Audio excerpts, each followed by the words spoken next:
नमस्कार दोस्तों, स्वागत है आपका आपके अपने YouTube channel concept talk with Purnendu में। और डेली करंट अफेयर सीरीज के अगले वीडियो के साथ मैं हाजिर हूं। चलिए शुरू करते हैं। देखते हैं आज का पहला प्रश्न। हाल ही में खबरों में रही सेला दर्रा सुरंग किस राज्य में स्थित है? और सेला दर्रा सुरंग स्थित है अरुणाचल प्रदेश में। आइए जानते हैं खबरों में क्यों रही।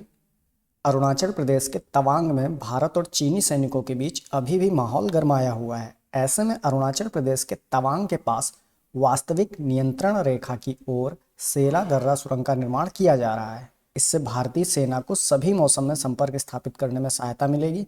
बता दें कि यह सुरंग 13,000 फीट की ऊंचाई पर बनी हुई है और सेला दर्रा सुरंग का निर्माण सीमा सड़क संगठन यानी बॉर्डर रोड ऑर्गेनाइजेशन BRO द्वारा किया जा रहा है। और ये महत्वपूर्ण क्यों है? क्योंकि ये सुरंग है 13,000 फीट की ऊंचाई पर बनी हुई है। सर्दियों के समय बर्फबारी होती है, जिससे जो सड़कें खुले में बनाई जाती हैं उनमें बर्फबारी से रास्ता ब्लॉक हो जाता है। मगर ये क्योंकि सुरंग है तो इसमें ऊपर जो बर्फ गिरेगी वो सुरंग में अंदर नहीं जा पाएगी और हमारे लिए रास्ता बना रहेगा, सेना के लिए रास्ता बना रहेगा। इसलिए स्ट्रेटेजिक पॉइंट ऑफ व्यू से ये बहुत ही इंपॉर्टेंट है। देखते हैं अगला प्रश्न। रयुतु बंधु किस भारतीय राज्य या केंद्र शासित प्रदेश की प्रमुख योजना है? और यह योजना है तेलंगाना की।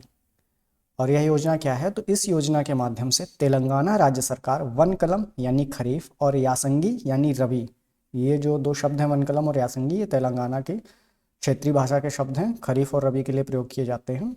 और इन दोनों मौसमों के लिए किसानों को 10,000 रुपये की आर्थिक मदद प्रदान करती है राज्य सरकार।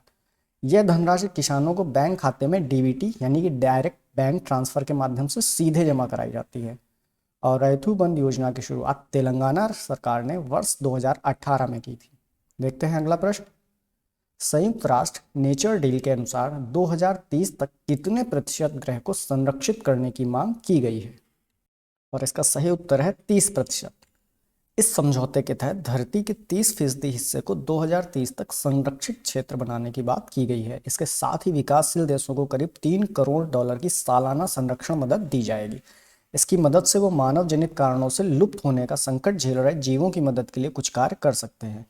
तो इस संरक्षण में क्या है, इस योजना में कि $3 करोड़ की सालाना मदद दी जाएगी जो विकासशील देश हैं, और उनसे वो पूरी धरती के 30% क्षेत्र जो हैं इंगित किए जाएंगे और उनमें संरक्षण किया जाएगा इस वित्तीय मदद के तौर पर। और इसमें जो संकटग्रस्त प्रजातियां हैं और जो जीव हैं उनको संरक्षित करने का कार्य किया जाएगा। देखते हैं अगला प्रश्न। हाल ही में the light we carry overcoming in uncertain times नामक पुस्तक किसने लिखी है? और यह पुस्तक लिखी गई है मिशेल ओबामा, अमेरिका के पूर्व राष्ट्रपति बराक ओबामा की वाइफ हैं ये। और overcoming in uncertain times Michelle Obama द्वारा लिखित और क्राउन पब्लिशिंग द्वारा प्रकाशित एक गैर काल्पनिक किताब है। द लाइट वी कैरी पाठकों को अपने स्वयं के जीवन की जांच करने, खुशी के स्रोतों की पहचान करने और अशांत दुनिया में सार्थक रूप से जुड़ने के लिए प्रेरित करेगा। तो बेसिकली ये बुक जो है वो कैसे पॉजिटिव रहें आज की नेगेटिव दुनिया में, इस विषय पर आधारित है। देखते हैं अगला प्रश्न। किस राज्य सरकार ने हाल ही में खानाबदोश समुदायों के लिए विकास बोर्ड की स्थापना की है?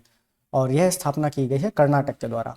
कर्नाटक सरकार ने दिसंबर 2022 में अनुसूचित जाति और अनुसूचित जनजाति खानाबदोश समुदाय विकास बोर्ड की स्थापना की है। और कर्नाटक का गठन 1 नवंबर 1956 को हुआ था। यहाँ की राजधानी है बेंगलुरु और यहाँ का सबसे बड़ा शहर भी बेंगलुरु है।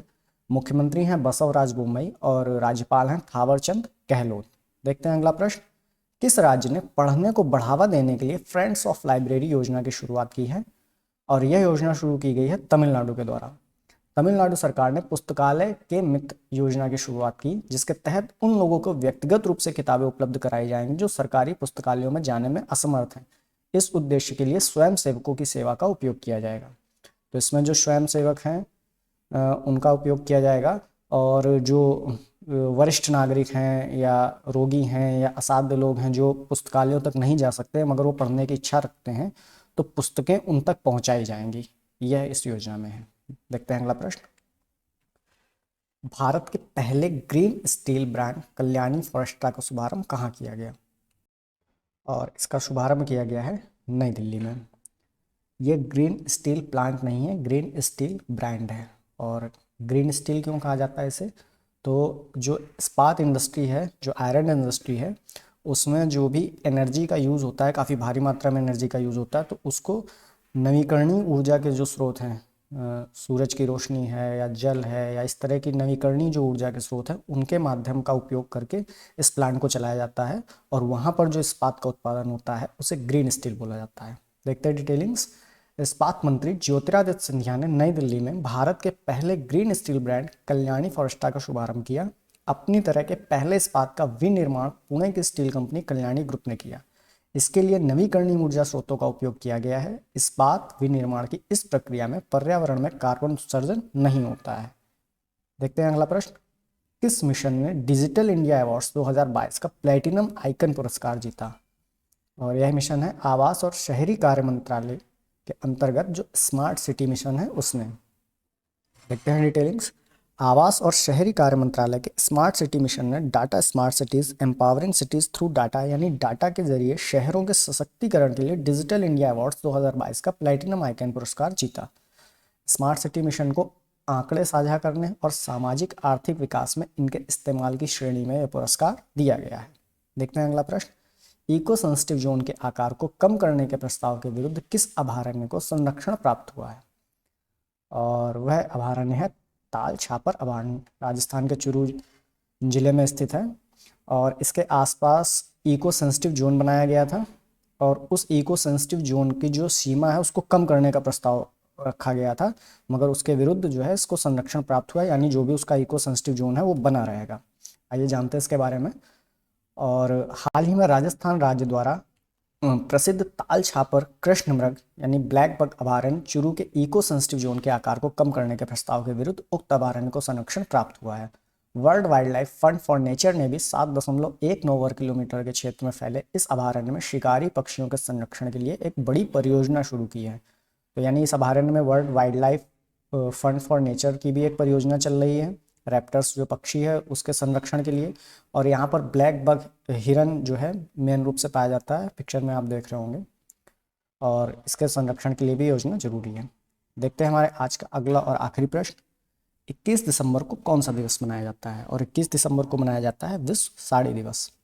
विश्व साड़ी दिवस पर इस पारंपरिक परिधान की भव्यता को पहचानने और उसका जश्न मनाने का प्रयास किया गया है। यह हर साल 21 दिसंबर को मनाया जाता है। साड़ी उत्तर भारतीय कारीगरों द्वारा बनाए गए और सदियों से सौंपे गए सबसे उत्तम, सुंदर और सुंदर उपहारों में से एक है।